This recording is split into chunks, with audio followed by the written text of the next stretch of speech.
పచ్చటి పొలాలను రియల్ వ్యాపారానికి కేర్ ఆఫ్ అడ్రస్ గా మారుస్తున్న రియల్టర్లు రైతుల నుంచి కారు చౌకగా పొలాలు కొని కోట్లు గడిస్తున్నారు. లేఅవుట్లు వేయకుండానే అక్రమ పద్ధతుల్లో ప్లాట్లు విక్రయిస్తున్నారు. రిజిస్ట్రేషన్ కార్యాలయాల వద్ద పలానా ప్లాటు కొనవద్దని అధికారులే బోర్డులు పెట్టే స్థితికి వచ్చిందంటే రియల్ దందా ఎంతలా ఉందో ఊహించవచ్చు. నల్గొండ జిల్లా మిర్యాలగూడెంలో స్థిరాస్తి వ్యాపారం 3 పువ్వులు 6 కాయలుగా సాగుతోంది.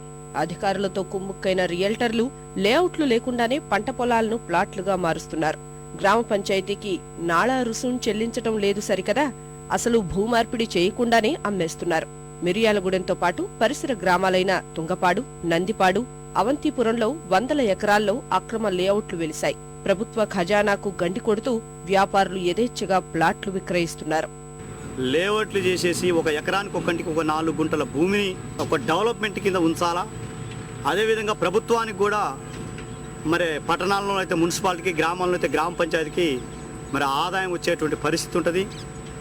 మరి ఆ పద్ధతి కాకుండా కొంతమంది రియల్ ఎస్టేట్ మాఫియాలు తయారయ్యి అధికారులతో కుమ్మక్కైపోయి ఎలాంటి మరి లేఅవుట్లు చేయకుండా వాళ్ళ ఇష్టానుసారంగా మరి అమ్ముతా ఉన్నారు. పై స్థాయిలో ఉన్న మున్సిపల్ అధికారులు, రాజకీయ నాయకులు, ఈ రియల్ ఎస్టేట్ బ్రోకర్లు అందరూ కలిసి ఒక సిండికేట్గా ఏర్పడి మొత్తం కూడా అక్రమ లేఅవుట్లకే పాల్పడుతున్నారు. అంటే పార్కులకు కానీ లేదా ప్రభుత్వానికి ఇవ్వాల్సిన స్థలం ఇవ్వటం కానీ లేదు, నాలా పన్ను కట్టడం కానీ, నాలా విధానం మార్చుకోవటం కానీ ఇవన్నీ ఏవీ లేకుండా చేస్తున్నారు.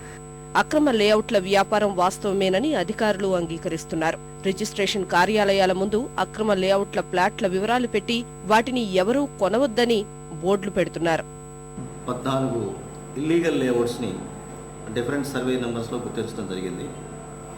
ఈ సర్వే నెంబర్స్ అన్నీ కూడా మున్సిపల్ ఆఫీస్ బయట, సబ్ రిజిస్ట్రార్ ఆఫీస్ బయట, ఆర్డీఓ గారి ఆఫీస్ దగ్గర బోర్డు పెట్టి ఈ కొనుగోలుదారులందరికీ అల్టిమేట్గా నష్టపోయేది వాళ్ళు కాబట్టి ఈ పర్టికులర్ సర్వే నెంబర్స్ అన్నీ అన్అప్రూవ్డ్ లేఅవుట్స్, వాటికి మున్సిపాలిటీ నుంచి ఎలాంటి అనుమతులు లేవు, దయచేసి కొనొద్దు అని చెప్పని లిస్టు పెట్టడం జరిగింది. ఇప్పటికైనా అధికారులు రియల్ దందాను అడ్డుకొని పచ్చని పంట పొలాలను కాపాడాలని స్థానికులు కోరుతున్నారు.